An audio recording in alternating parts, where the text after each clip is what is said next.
Kan udah saya bilang, itu yang saya mau. Sebagian rugi, sebagian untung. Kalau yang minjem kan untung. Bunganya pelan-pelan pasti bunga pinjaman turun. Kalau yang punya uang, ya agak rugi, depositnya turun. Tapi akibatnya ya kalau Anda punya uang lebih, bunganya turun kan, Anda nggak ragu untuk belanja kan. Kemarin bunganya misalnya tinggi 4, sekarang turun ke bawah itu. Wah, gue belanja nggak apa-apa deh. Gitu. Itu satu, demand akan tumbuh kan dari situ. Yang kedua yang meminjam, sama juga. Tadinya bunganya tinggi, malas pinjam, gue mesti return lebih tinggi. Tapi ketika bunganya turun, cost of capitalnya turun, jadi return dia lebih rendah dari sebelumnya. Dia nggak ragu untuk pinjam. Ini yang disebut dampak dari turunnya opportunity cost of money. Kira-kira itu.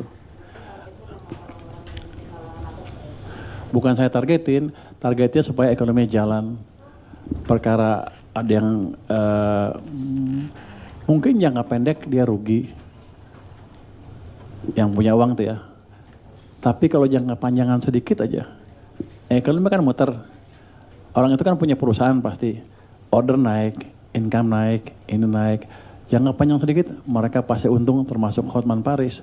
Nanti dia akan banyak order ke dia karena uang banyak, bisnis banyak, lebih banyak orderan dan berani bayar lebih tinggi lagi. Jadi Pak Hotman agak sabar aja dikit. Apalagi?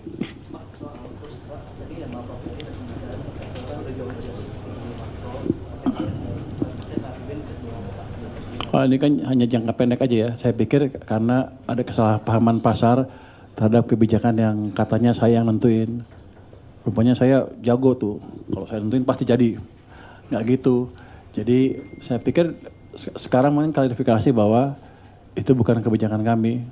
Dan mungkin juga tidak akan diputuskan seperti itu. Karena resiko akan dihitung betul. Jadi dengan Pak Ferry yang ngomong ya, Pak Ferry jalan kebijakan biasa seperti sesuai dengan wewenangnya, saya menjalankan kebijakan sesuai dengan wewenangnya. Ya, efek APBN, ya kalau sehari nggak ada. Tapi saya yakin akan balik ke level fundamentalnya. Apalagi nanti kalau kebijakan bunga tadi yang rendah, yang tadi uang saya masukkan ke sistem tadi, mendorong sistem perekonomian. Jadi ini asing pasti masuk, bukan di capital market aja, bahkan di short term pasti pelan-pelan di FDI. Jadi gini, rahasia modal asing masuk ke sini bukan bunga yang tinggi, tapi prospek ekonomi seperti apa ke depan. Karena jangan Anda harap mereka mau masuk ke sini membangun ekonomi kita, nggak ada tuh. Mereka mau ke sini, mau menikmati kue pertumbuhan ekonomi yang ada di sini. Mereka semua profit oriented. Jadi kalau mereka lihat prospek ekonominya bagus, kebijakan kita pas, yang saya yakin akan kelihatan dampaknya dalam sebulan 2 bulan dengan lebih signifikan, harusnya mereka akan lebih masuk ke sini. Tapi kan capital market kan lebih pintar, lebih cepat lihat ke depan. Begitu mereka ngelihat kebijakan kita, dia akan lihat, oh ini betul, dia akan invest duluan, dia nggak mau terlambat. Makanya Anda lihat kan minggu lalu akhir kan asing udah mulai masuk kan besar, yang domestik takut. Ya agak aneh. Asing masuk, rupiah melemah. Karena yang tadi ekspektasi yang berbeda dari pelaku pasar domestik. Apalagi Anda hembus-hembuskan, media hembus-hembuskan kan, oh bunga akan 4% dolar. Itu otomatis men-trigger keinginan untuk switch dari rupiah ke dolar. Jadi manusia itu kalau kita lihat ya, yang mendrive mereka kalau business entity itu profitability. Sama perusahaan begitu, Anda jago gitu, orang juga begitu. Nah kita akan kendalikan di sana.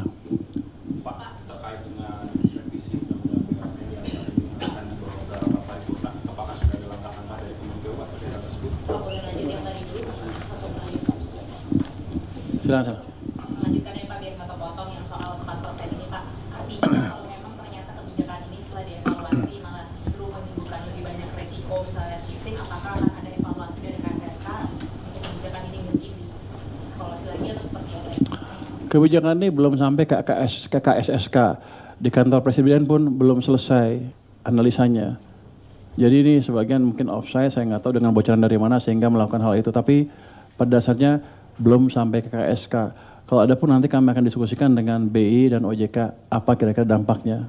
dan kita hitung untung ruginya seperti apa. Jadi akan kita counter check di KSSA dengan berbagai pihak yang terlibat. Jadi saya kelihatannya gayanya selonongan kan, sembarangan kan. Enggak, kita hitung dengan benar. Jadi kobonya, pestonya banyak.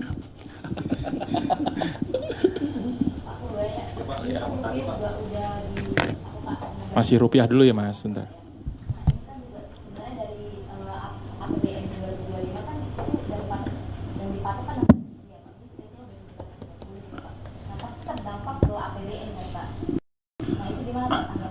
Kalau sepanjang tahun depan seperti itu ya berdampak.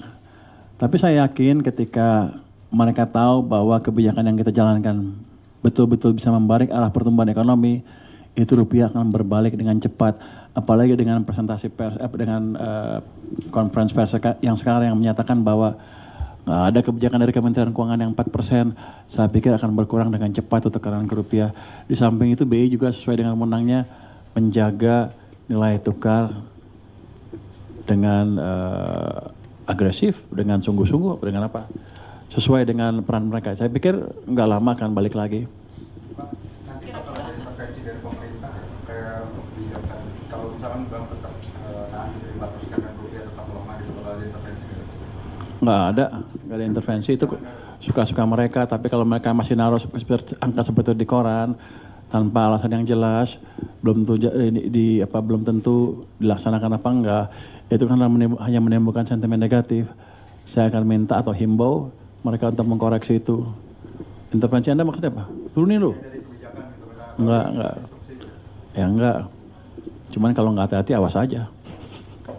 Enggak, mereka harus lebih hati-hati.